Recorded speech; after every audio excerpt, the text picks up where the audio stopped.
अस्सलाम वालेकुम नाज़रीन, हमारे सिरिया हक़ सच न्यूज़ में अवां सभिनी खे भलीकार चऊं पिया। हक़ सच न्यूज़ में ख़बरुनि अपडेट जो सिलसिलो जारी आहे। ख़बर शामिल कयूं पिया दौलतपुर सिफन खां।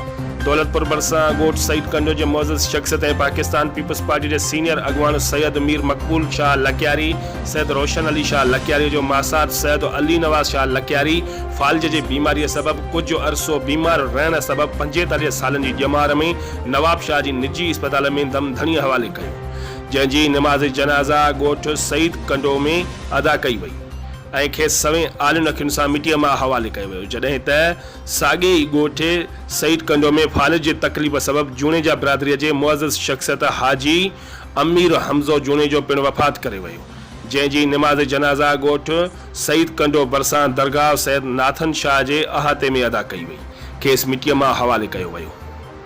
संदसि जनाज़ा नमाज़ में इलाइक़े जे सियासी समाजी अॻवाननि वॾे अंग में शिरकत कई, जॾहिं त वारसनि सां ताज़ियत जो सिलसिलो जारी आहे। रिपोर्ट कराए फ़क़ीर हक़ नवाज़ कलंदरी, हक़ सच न्यूज़, दौलतपुर सिफर।